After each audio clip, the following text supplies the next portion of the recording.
Good, everybody. Good to see everybody. And so let's get this going. First, how has been your week of meditation? Somebody take it, or I'll call on you. Well, I've been traveling, but I have been, I haven't made it into meditation every day, but most days I have. And it's going well. Okay.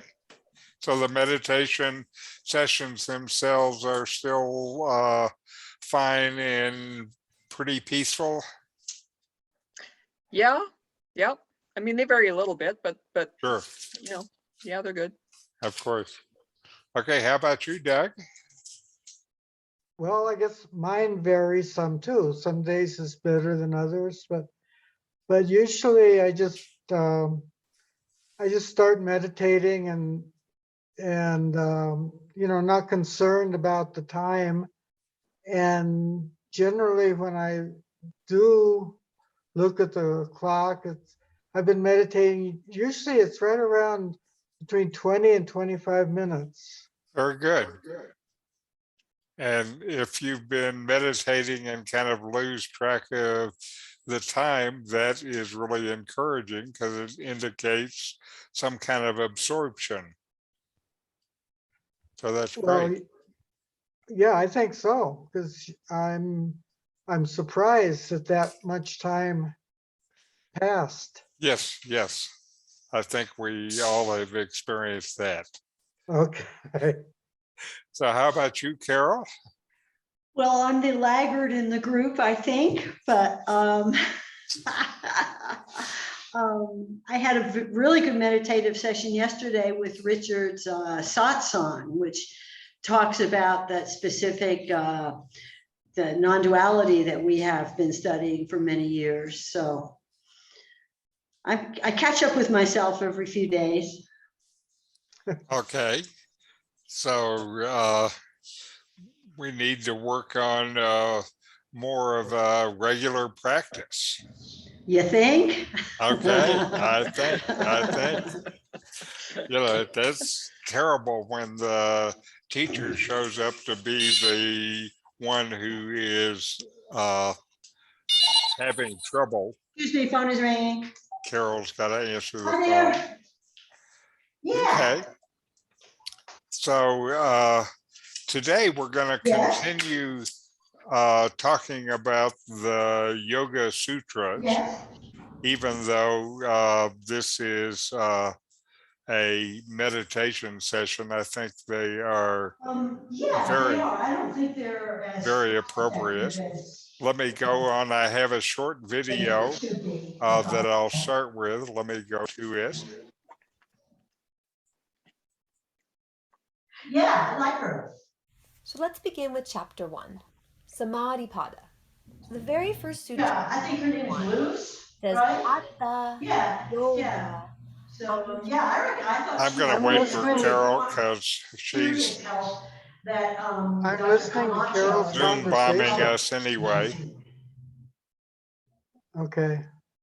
Yeah. I totally like Luz for that. Yeah. Yes. Good. And I gotta run because I'm on Richard's And we're all meditation. waiting for you. Gotta go. Okay. Bye-bye. Sorry. Okay. Okay, sorry. Okay. And here we're listening to Katie Allen talk about the Yoga Sutras. So let's begin with chapter 1, Samadhi Pada. So the very first sutra in chapter 1 says Atta Yoga Anushasanam.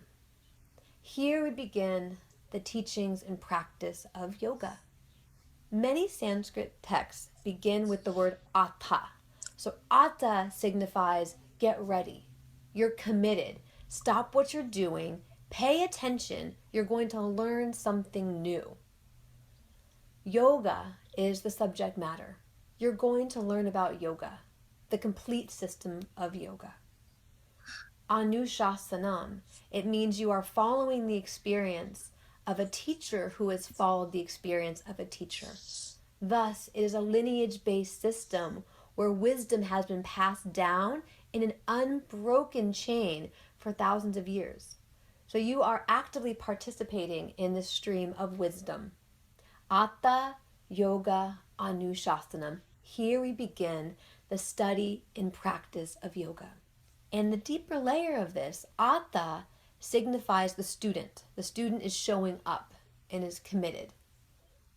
Yoga, the subject, and Anushasanam signifies the teacher. So hence, yoga is the link between the student and the teacher. So get ready. You're going to learn about what yoga really is. And it's truly my honor to share these teachings with you in a way that I've learned it from my teacher, Robert Bernberg. And he learned it from his teacher, TKV Desikachar, who learned from his teacher, Krishnamacharya, and so on and so forth. And why we love this particular lineage is that Desikachar brings the sutras to the modern world and shares them in their most practical sense, in a way that you can understand the richness of these ancient teachings, but translate them in a way that you can improve yourself and every part of your life. So there she is, offering us our yoga products to get started. And, about the Yoga Sutra, if you look online, you will find many references to it, many places where you can download it. So it really is a kind of rich area where if you're curious, you can continue to look. And what I'm going to be doing is going through what I think for us is some of the highlights of it. And so today I'm going to be talking about chapter 1 and 3 verses in chapter 1, verses 2, 3, and 4. And the reason I'm talking about the Yoga Sutras is that really it is the earliest book on meditation, dating back more than 2,000 years, and with oral traditions that preceded that by kind of a long time. Nobody has any idea. And the goals of yoga, according to Patanjali, are the progressive settling of the mind into silence. And this sounds like the exact same goals of what we're trying to do in meditation. The other reason is that despite 2,000 years of human cultural and scientific advancement at our internal human level, we haven't changed so much. And we are so much the same that Patanjali's recommendations to his students 2,000 years ago are still relevant today. The first chapter is Samadhi Paja. And this chapter is about spiritual absorption, what you're already finding for yourself, Doug. And this chapter describes the result of practice. And in these 3 important verses, 1.2, yoga is stilling the fluctuations of the mind. That sounds like what I want to do. 1.3 says, then in a state of yoga, the seer rests in its true nature.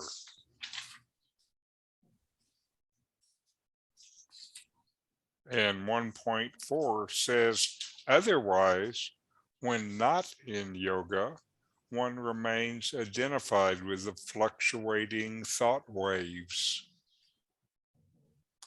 So, how can we use this to guide our practice? The second verse describes what we aim at in our mindfulness practice, the stilling of the wandering mind. We still the wandering mind by learning to focus. We use the feel of our breath, the focus on body sensations as a primary technique. This approach is fully supported by contemporary brain science, which has shown that the normal mind state, the default network, filled with self-referential thoughts, what the Buddhists call the monkey mind, this is stilled by focus on body sensation. The focus in meditation leads to actual changes in our brains. As we sleep, the brain reinforces the brain parts that were most used during the day. This is our brain's basic plasticity that adapts our brains to our activities. We accelerate this plasticity by our meditative focus. The greater is the meditative focus, then the greater this plasticity process happens. As a side benefit, if you will, is the mind brings us, the still mind brings us to a greater sense of inner peace and calm. I think the secondary benefit is for most of us the primary thing we're looking for. The sutra goes on to say in verse 3, talks about the inner progression that we get with the still mind. The still mind lets us see what is behind the mind, if you will, covered up by its incessant activity. When the water in the lake is still, you can see into the depths. That's what we want. That's the way that deep knowledge and real change in our lives becomes possible. When this becomes a deeper understanding into our own nature, we start to see that when we are not practicing, then we identify with the wanderings of the mind, and this brings agitation, stress, and suffering. Seeing this about your mind provides a great incentive for practice. You have learned the difference between living with a still mind versus living with an agitated one. You know the difference, and when you know this, you naturally choose the still mind over the agitated mind again and again.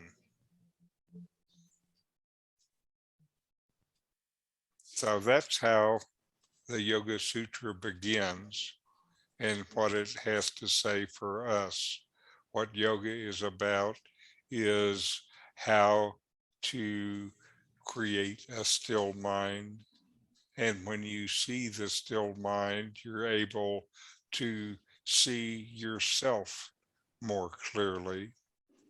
And when you start to know the still mind, then you're not as satisfied as you used to be with the mentally agitated mind. Okay, so now we have a video from Deepak Chopra again. This video is on letting go.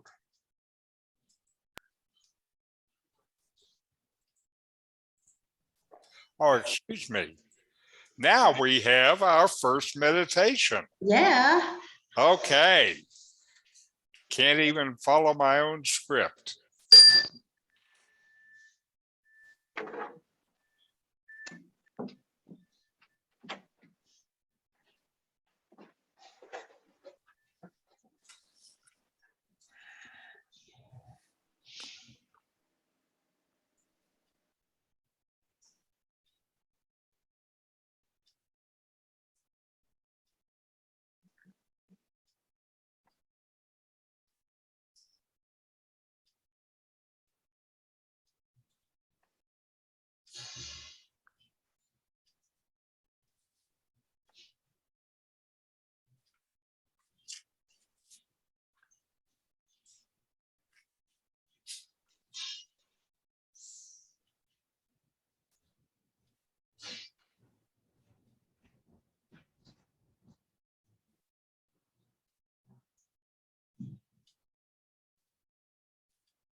And as we meditate, we're paying attention on purpose in the present moment, non-judgmentally, fully receiving whatever is experienced, then letting it go.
All right.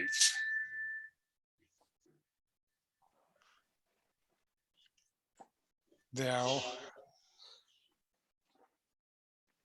we will listen to a Deepak Chopra, letting go. Today we'll do a meditation that brings harmony and peace and laughter and love as fundamental qualities of our being.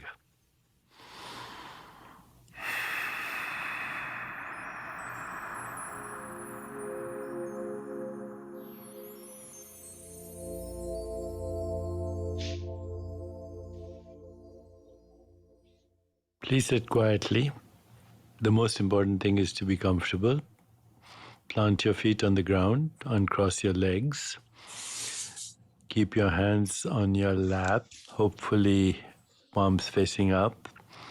Use the backrest so your spine is erect. And please close your eyes. And for the next minute or so, just observe your breath. You might even want to slow your breath down a little bit by inhaling to the count of 4, pausing to the count of 2, and then exhaling to the count of 6.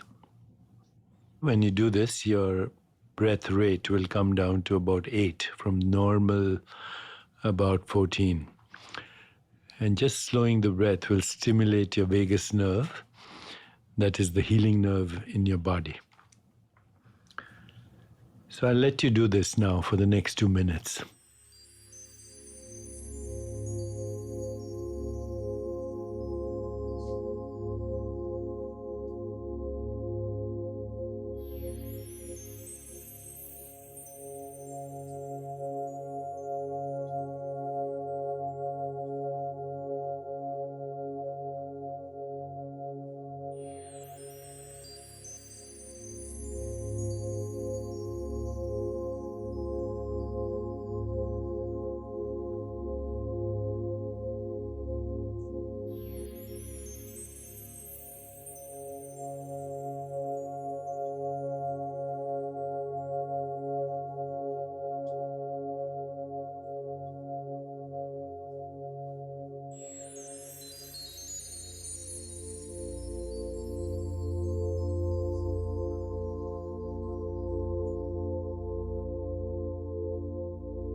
Now you may take your attention off your breath and feel your body from the inside out. Feel the sensations in your body from the inside out.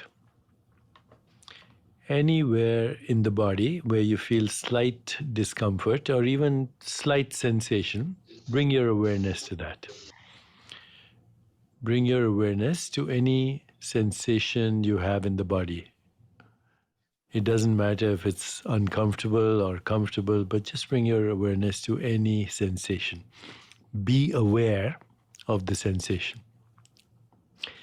Now take your awareness away from the sensation into the rest of your body where there are no sensations.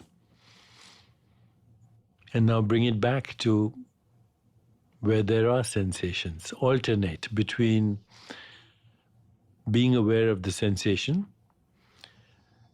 and being aware of the rest of the body without sensation. Just go back and forth from sensation to non-sensation. As you do this, you will realize that sensations are islands of experience. Once again, sensations are islands of experience in an ocean of awareness where no experience is happening, where there is just witnessing awareness. And as you go back and forth, you'll also realize that you, as awareness, are inherently free of those sensations. You can experience them when you put your attention to them, and they disappear when you take your attention away from them. So keep doing this. Sensation, background, non-sensation.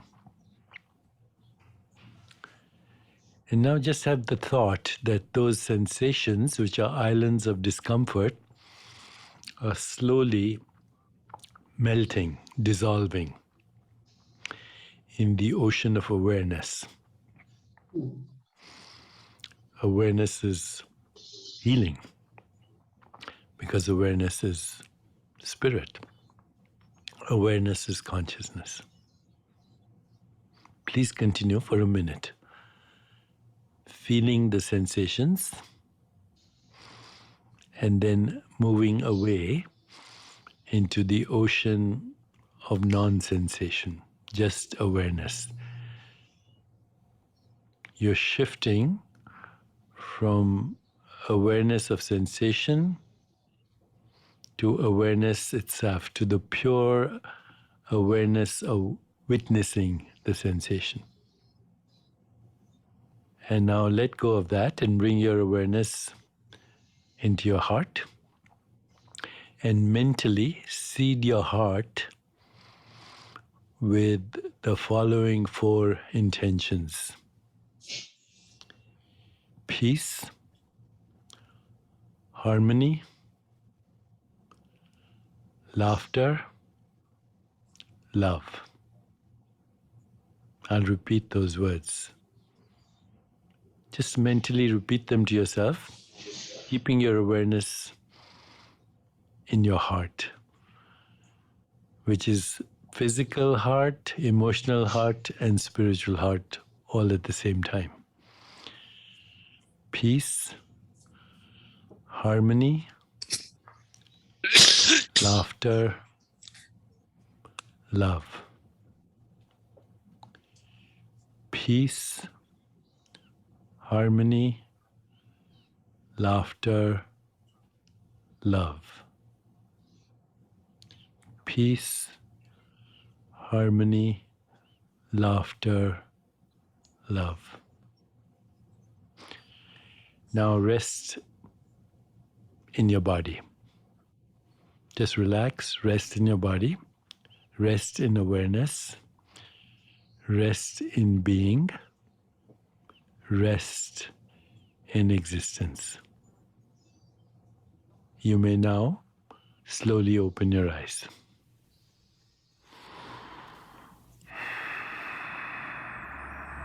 Right. And now we are going to have our final meditation.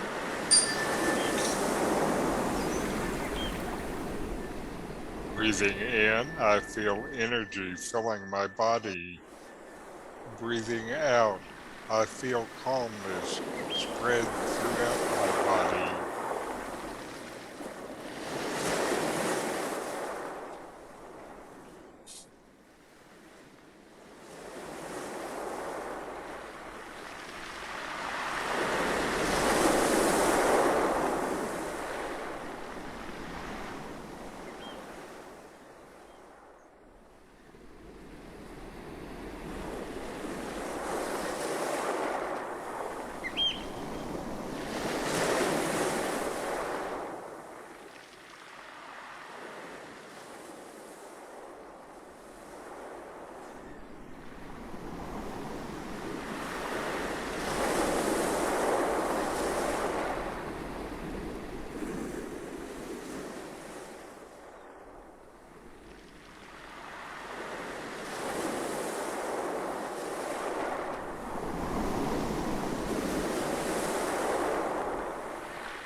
All right.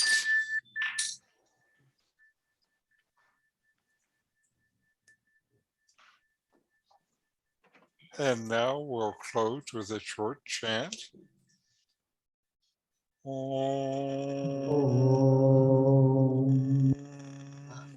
Shanti Shanti Shanti. Om.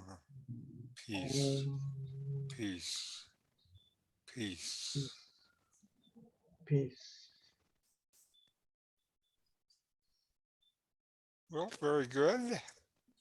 Any questions, comments, discussion? I found it interesting to see how that the direction to slow your breath down and that the 4-2-6 combination of breathing. I found that really effective and again, very calming. That's one of the things I like about listening to some of these other people, because there are many different techniques, and it gives us a chance to try them out and see what we like.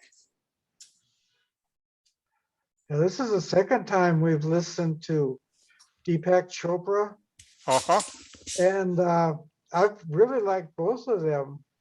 Yeah, I know he's been really popular for a long time, and I always thought, I don't know, but I've liked both of his meditations. So have I. That's good to know. I'll maybe look for more of them as we go along. One of the things I like about them, I have to say, is that it's a man's voice instead of a woman's voice. And for me, I have enough hearing difficulty that it's easier to hear a man's voice.